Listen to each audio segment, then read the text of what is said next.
Hello, hello. Happy fall.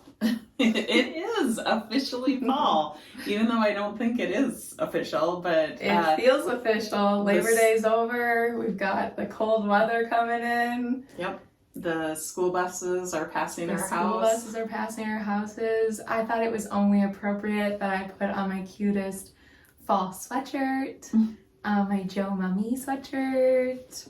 So I'm excited. I was thinking about it in summer and I was like, this sucks. I do not want to leave summer. Like, I do not want it to get cold again. And I was like, I just don't see myself getting excited about fall this year. But wouldn't you know, it starts to get a little chilly and I can wear my sweatpants again and I am just happy. I love it. Okay, I'm resisting the urge to comment on the sweatpants. I don't care. This is me in my natural form. I love my sweatpants. If I could live in my sweatpants every single day, I would. Truth.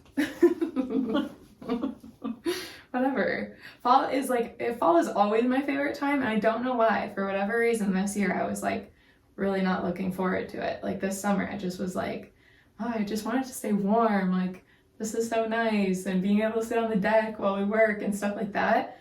And so I really did not think I was going to get excited about it. But then as soon as it started to creep in, I was like, oh, yep, I'm ready. I'm ready. Fall movies, Halloween. Yeah, I mean, I think Minnesota is probably one of the most beautiful places on earth. Absolutely. During the fall. So there's so much to look forward to. Unfortunately, it can be a very abbreviated season here in Minnesota. Right. So you have to kind of soak it in when you can. Yeah, I agree. I think fall went so fast last year, so maybe that has something to do with me not looking forward to it as much, thinking we were just going to skip right to winter, but yeah, it feels like fall today. Yeah. Okay, so we are talking about rejection today because unfortunately it is a pretty big part of life, and it's something that a lot of people have a really hard time working through, and it's including ourselves at one point or another. It's something that shows up in a lot of different areas of life, including our personal lives, whether that be because of relationships, friendships, like people you're dating or married to or whatever, or if it's like making the sports team when you were younger, or getting into the school that you wanted to get into for college, or auditioning for something even. Rejection shows up in a lot of areas, so we wanted to talk about some ways of coping and working through rejection. Yeah, it's a very universal yet complex experience, I guess. All humans have it, but what's important to know is that it can stem from various factors. Like it often originates from both internal and external sources, and I thought we could maybe talk about like what are some of those factors, so that when you're experiencing rejection, when you're actually feeling that emotion, you can better understand why you're feeling it. There is a lot of messaging that you've been exposed to, like, rejection is hard, or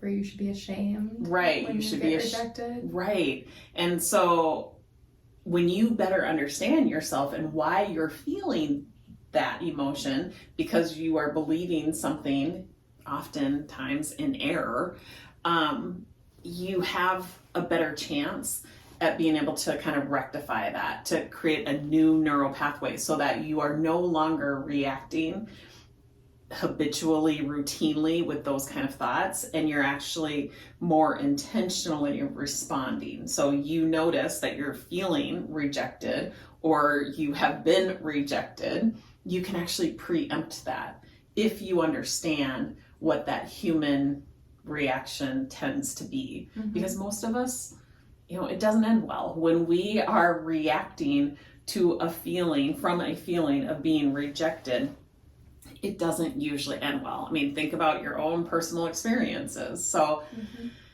I can recall when I was in junior high trying out for a volleyball team that I didn't make. And I will never forget standing around this classroom where the team had been listed, the results had been posted of the tryouts, the results of the tryouts. And my name wasn't on the list. And I was overwhelmed with shame.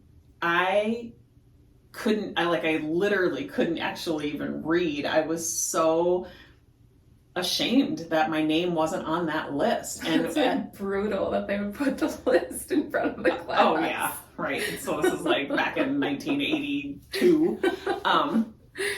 Yeah, there was no consideration for young people's feelings back then. No kidding. Yeah. Jeez. So as my friends were realizing my name wasn't on that list, they turned from congratulating and hugging one another to looking at me, and I just wanted to hide. And it wasn't so much disappointment that I wasn't going to be able to play. It was really, I was so ashamed of myself. Yeah. And I have carried that with me for so long. I'm so afraid of that feeling that comes with rejection that I will avoid it. And it's taken me a long time to see that pattern and how that pattern actually unfolds in my life, to realize actually I can intercept that. Yeah. As I start to feel that emotion, I don't have to react. I can actually respond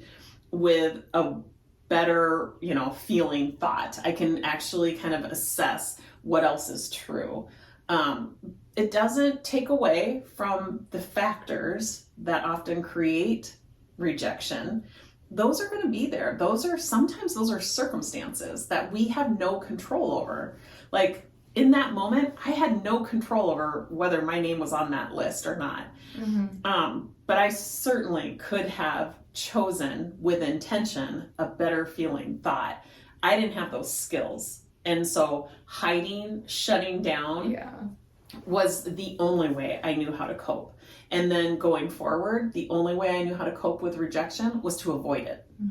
Now I know better. And, and it's ironic that now I have basically dedicated my life to helping people navigate rejection, because it really looks like, people who navigate rejection are the people who actually go after their dreams. Right. They don't let it stunt their growth. Yeah. I was just on a call this morning with a client who said, do it afraid. Be willing to do it for no other reason than feeling the thrill of going after something that's really scary. And I was like, yeah, amen. Like, how many of us think of it in that way? The it being whatever, challenge you're going after, whatever goal you're pursuing. Yeah. I love when you say shame can only hide in the dark. Because I just think that, rejection is like, the fear of rejection is because of that shame that you feel after being rejected. And it's like, shame can only hide in the dark. Like, you only experience that shame if you're avoiding those feelings. So I think that's really important to note. Yeah. And so where does rejection come from? I think it has a lot to do with kind of our biology, the evolution of human beings. We, in a primitive state, we were actually a part of tribes that we needed to be a part of in order to survive. So when we are kind of an outcast, or we find ourselves in a place where we're maybe not belonging, it threatens our survival. That's part of the human evolution. So again, this is an exercise in better understanding yourself. Like, you're not a bad person because you're feeling shame because you've been quote unquote rejected. It actually stems back to, you know, the evolution of humanity. Like, Right. you have to understand that. So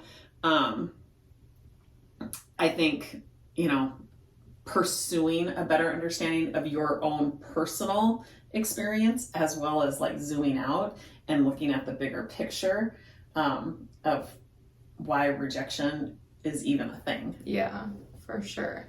Yeah, and it's not only seen in like personal areas of life, it's also seen in professional areas of life. Like not getting the job you wanted, or being laid off from a job that you had, or your projects or ideas not being like recognized. And I think that there's varying degrees of tolerance for rejection too. Yeah. I think some people can tolerate rejection. I think of salespeople, for example. You know, they are building up resilience every single day through all of the no's that they get. You know, so, but those people who don't put themselves intentionally in those kind of positions to hear no, one no, which has been us, we've been there. Right. Yeah, one no can be like devastating, right? Totally. You make it mean something because you're not used to hearing that. Totally. And so it's really interesting if you think about that too, the kind of the different tolerance levels based on kind of the culture or the environment that you're in. And so I think that that's something, again, to better understand about yourself. Yeah, and I think with that too, like for salespeople, obviously seeing rejection on a daily basis multiple times a day, I think that's obviously really good. It's growth for them. They don't see it as this big failure of them getting rejected multiple times a day, because that's just how sales is. But I think when rejection becomes a problem is when you are feeling that shame and it is keeping you from doing things that you have set out to do because you're worried about the rejection. Yeah. Like salespeople go after it with that like knowing of they're going to be rejected. Right. And they probably wouldn't even context it in that way. That's not how they would even articulate it. It's just, you have to get all the no's, you know, to even find that one yes.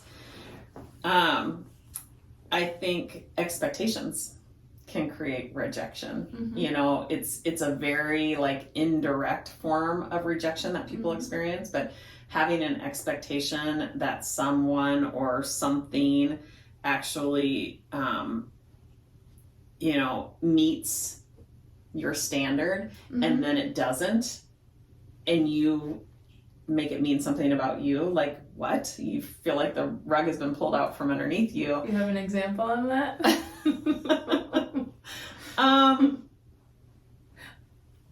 You know, I think, well, here's a real simple one. But before we left for the holiday weekend, we had went to Lowe's to get a sink, like a vanity sink replacement for one of our bathrooms. And on the way home, Bryce, my husband, your dad. Right. Okay, cut out that part. Keep going. On the way home, he said, "Do not expect me to install this tonight. I've got 1,000,001 things I've got to do in preparation for our long weekend." Because you guys were leaving the next day. Yeah. And he's like, "I really am not going to have time to install this." And I actually thought to myself, I was impressed that he said that, because he wouldn't normally say something like that. And I would have the expectation, and then he wouldn't do that. And I would absolutely make that mean something about me, like I wasn't worthy enough, or he doesn't love me enough, or he doesn't care enough, or that his, you know, to-do list is more important than my to-do list. Like I could go on and on and on, because I would have had that expectation. And I just thought that was so like appropriate for him to just manage my expectations around that. And it alleviated or eliminated any sort of rejection that Mhm. I probably would have felt only because of my own, saboteur thoughts. It had nothing to do with him, but Like a dad learning. yeah. So I thought, I don't know, unmet expectations, I think, can also be a source of Yeah. rejection. Self-doubt and insecurity, obviously, For sure. a source of rejection. It's your own feelings of inadequacy or low self-esteem. People, when they don't feel confident, they interpret rejection as a confirmation of their negative self-perception. So that's another source. Past experiences, like we've talked about. I can think, it's so interesting when I think of rejection, I don't think so much about recent events. What immediately comes to mind is events in my childhood. So I'll be super curious to hear. I mean, you're a young adult, so you obviously don't have as long of a span to look back on, but I'll be curious to hear like where the examples of rejection come in for you. I don't feel like they're from when I was a kid. I don't feel like I remember that much when I was a kid. Suppressed. Yeah. Yeah. No, I feel like, I don't know, there's instances here and there. Like when I was in high school, I didn't make the varsity soccer team when a couple of my friends did. And I remember feeling like, I mean, there were a couple of other friends of mine that didn't make it too. And so we all got placed on the same team together and like that made it better. But I still remember feeling that like, oh, like it would have been nice, you know, to be on that top team with my other friends. And like, obviously that was the goal for everyone, was to make the highest team. So then when it came back that some of us got put on the lower one, yeah, I remember feeling that rejection for sure. Yeah. And it made me not really put that much effort into the team that I was placed on. Yeah. So, yeah, I definitely, because of shame, I feel like I was like, well, this team doesn't really matter anyways because it's not the top team, so. But yeah. Yeah, and that was probably your way of coping. Yeah. Like kind of distracting yourself. So ultimately, what I really want people to take away from this podcast is that the feeling of rejection is a very universal human experience. It's not one that you should feel like you have to avoid or that you have to run from or that you have to numb. It's totally fine to be feeling rejected, and it's actually what makes the feeling of belonging even like you're only capable of feeling like you belong because you've experienced the contrast. Yeah. So is it fun? No. Can you learn how to navigate it and not be afraid of it? Yes, absolutely. And so asking yourself, what is it that I'm believing that's creating this emotion, this sense of fear? And then really questioning the validity of that thought, because often it is coming from your survival brain, the primitive brain that, is offering you very dramatic thoughts. And so when you question the validity, it becomes very clear how dramatic those thoughts are, and often not even true. But yet we react to them because we aren't present enough, because we go into a quick like hiding phase or a numbing phase that we don't have the wherewithal to even question. Yeah. We heard a really good saying with rejection when we were at a conference at the beginning of the summer. The lady that started It Cosmetics, Jamie Lima Kern, right? She keynoted at this conference and told us her story about how she started the It Cosmetics company and how she went through rejection after rejection after rejection, like to the point where if they didn't land this last deal, like the company was over. Like they had thrown her and her husband had thrown all of their money into this company because she believed in it so much, and like knew that it had a place for people in the market. And so they believed in it, and they just kept going after it, even though they kept getting all of these no's, these people being like, no, this would never work in the market, like you're crazy, like.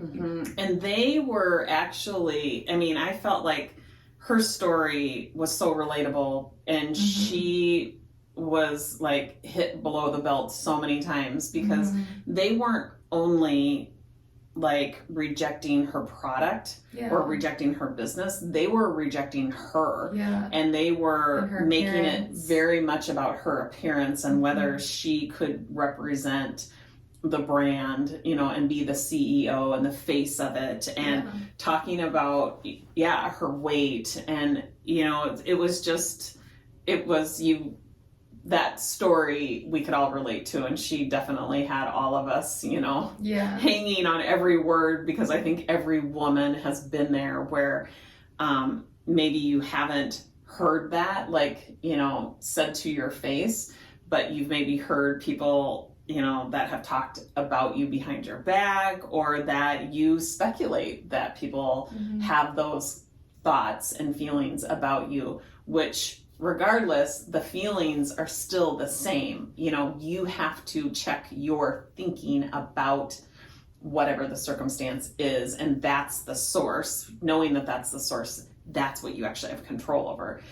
So Jamie, you know, here is being faced with people that are in an authority type position, people that she thought were very well-renowned, respectable people who were, you know, throwing really low blows at her. And, you know, she thought these were credible people. She thought these are the people that she should be listening to and believing. And they're, you know, attacking her personal, like, you know, persona, I guess. And so thankfully she had a stronger self-concept that she could question that. And her story is definitely kind of a rags to riches story, but it's also one of triumph, where she did value herself. She had a really strong faith. And so, she talks about how rejection in all of these cases were really God's protection. And that's how she chooses to think about rejection today, is that there's a gift and an opportunity built into it. And it's our job to find that. And so that was something that, you know, really landed with us. And anytime we're rejected, you know, quote unquote rejected, we hear a no, we have to really think about, you know, what are we maybe being protected from? And it's not always, you know, gift in them saying right. No. It's not always what we're being protected from, but there may be an underlying gift or an opportunity that we're just not seeing. Because if we're over here spinning out in the fear and the drama, we're certainly not able to tap into any sort of discovery of, you know, what else might be going on, what else is there for us to see. What, you know, a different perspective on this situation. Right. That stuck with me. And I feel like that every time that we kind of hit a roadblock or whatever it may be with the company, I always hear that, like, that the rejection is God's protection. And like, even if you're not very religious, like, it just means that, like, everything happens for a reason, and it's okay to not know what that reason is. But again, like, letting that rejection like take you down or stop you from what you're doing is like, that's where you really fail, or you'll never reach your goals if you're letting those points of rejection like dictate how you're going to move forward. I think it's kind of interesting, because you can really kind of question how you define that word rejection. Is it a circumstance? Is it a thought? Is it a feeling? Is it an action? Like, isn't it interesting that it's very much like the word control? You know, again, is that a circumstance? Is it a thought? Is it a feeling? Is it an action? I get asked that all the time when I'm on podcasts, because I talk about how, you know, our 4-step system creates a sense of self-control. And a lot of hosts, podcast hosts, ask me, like, how do you define self-control? And I think of it as a feeling, where they're usually thinking about it as an action. Yeah. And I think rejection is very similar. I think a lot of people think of it as a circumstance. I've been rejected, when in reality, that's a thought. That's a thought that you're having about a circumstance. So if I was to, you know, the circumstance for me back when I was in 7th grade was I didn't make the volleyball team. That's the circumstance. I was feeling rejected because, you know, I was probably thinking I'm not good enough or I'm not worthy. My mom might have thought she was rejected, you know, from the school or the coach or whatever, as if that's a circumstance. It's not. You get to choose how you're going to think about the very neutral circumstance of not making the team. So I think it's just another point of clarification and recognizing, you know, again, this is just an exercise of understanding yourself more and how you are unintentionally or intentionally choosing to think and feel about certain circumstances. Yeah, absolutely. Hopefully that is helpful to people listening. Because it happens all the time in life, and it's the way you choose to think about it that's gonna get you through it. Yeah. So. Most of the time when I am really struggling with, or procrastinating, I should say, on doing something like recording a video or creating the next program or even making an offer, it's almost always because I'm afraid of being rejected. And then when I really think about that, immediately what comes to mind is childhood memories. And so I have to respond to that with compassion and empathy. It makes perfect sense that my brain goes right back to that day when those names, that list of names was posted, because I have like relived that so many times. It's a very well-driven neural pathway. So it makes perfect sense that I go back there, but I can just recognize why it's happening and I can like intercept it. Like, that doesn't define me. That shouldn't stop me. Now is an opportunity to prove otherwise, that I am very capable. I actually have something that can help people. If I don't offer it, I'm actually doing them a disservice. So, but I can't get there from that place back in 8th grade. I have to be able to question that thinking from this place today. Yeah. Well, should we introduce our new segment? Yes. So we realized through our analytics, through looking at data, that you guys liked listening to us coach one another. I think you liked me coaching Gracie more than Gracie coaching me, I think. Yeah. But, and I think it had a lot to do with the topic, but maybe. Anyways, we thought it would be really interesting to give you the opportunity to get coached in kind of an anonymous way. So what we would love to offer you is the opportunity to send us any sort of circumstance or any sort of situation, problem. Yeah, that you're struggling with. And then get 2 different generational perspectives. And so today we're going to use one that I think a lot of people can relate to. I have a client who just brought this forward on a recent coaching call, where her daughter is on her 2nd day at school and she's sending her mom a text saying, "Come get me." And her mom said, "Why?" And she said, "I just can't. Like, I can't do this. I can't." She just wants to be gone, right? She just wants her mom to come pick her up and kind of save her from having to experience whatever it is that she's experiencing on her second day of school. And her mom said, this is a pattern. This is how she's been. She's like, we'll send her to camp, and 24 hours later, she's texting us or calling us and saying, "Come get me." She's like, "I have numerous experiences." And she's like, "And we do. We jump in the car and we go get her."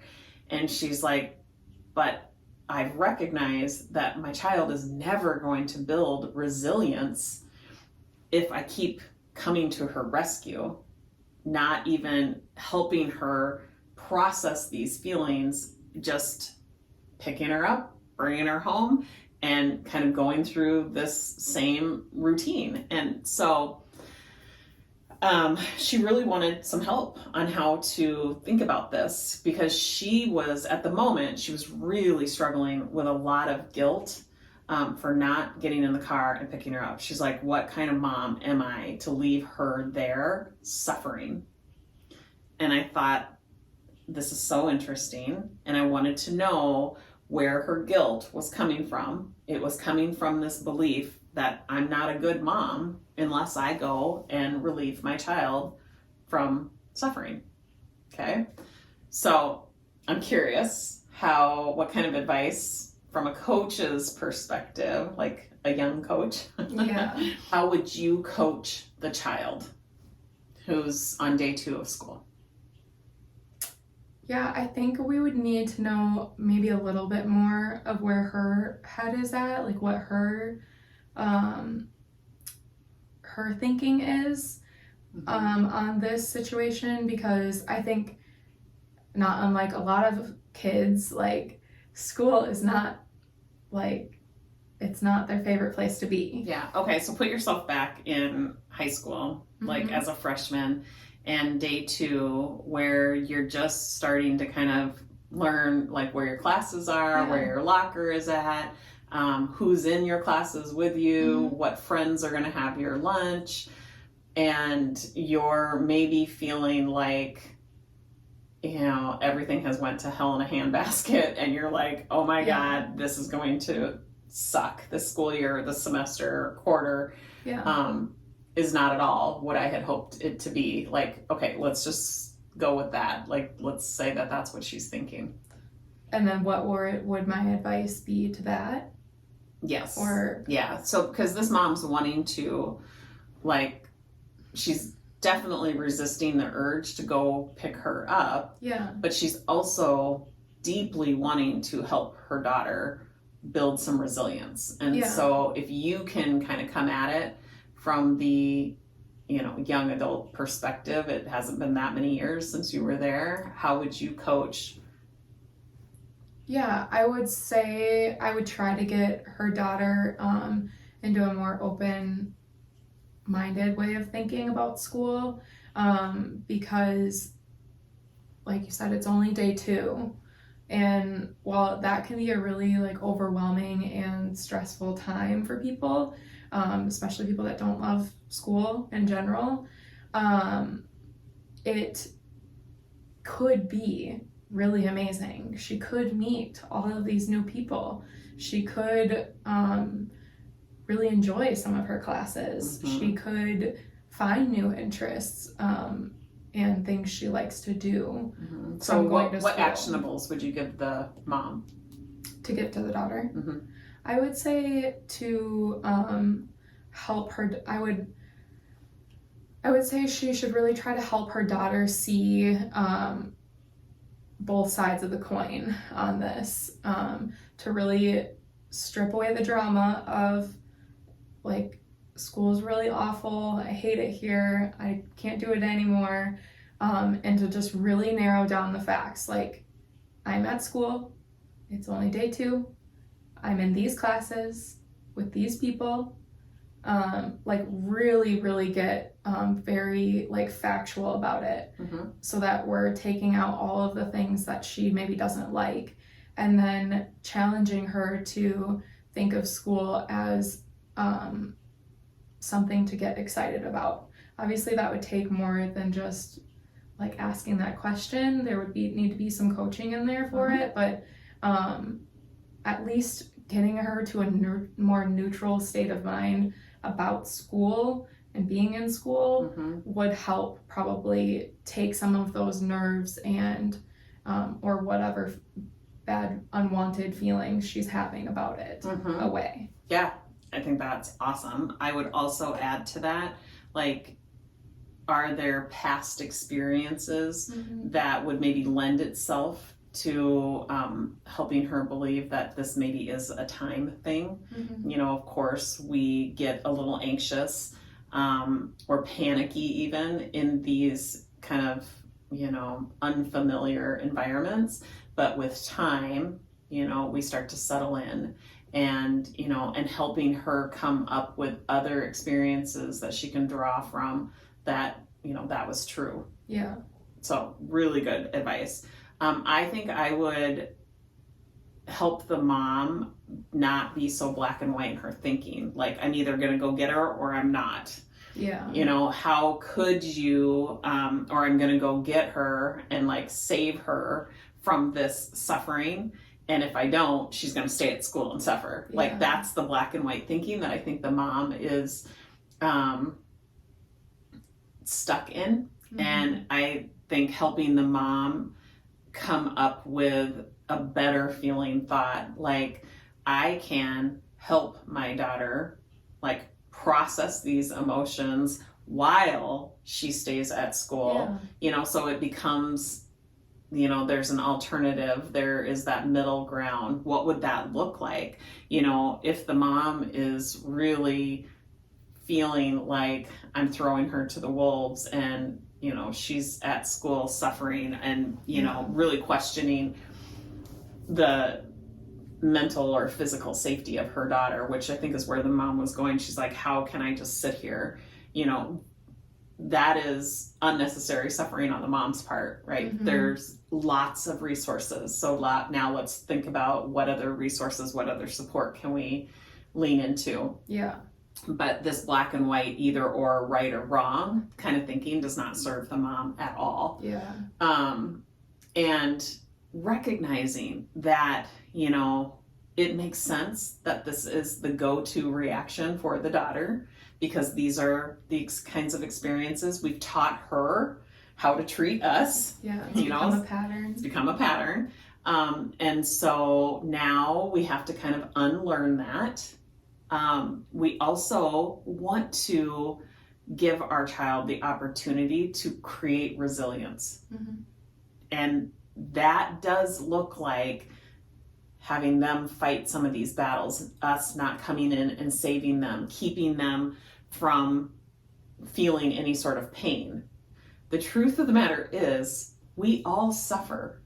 It's through suffrage that we actually create resilience. So stripping your child from the, you know, ability to create that resiliency is not doing them any favors. So I don't think that we need to allow our children to unnecessarily suffer, like that, or unnecessary suffering. Like, I don't think that what that looks like is this compounded, like, I'm,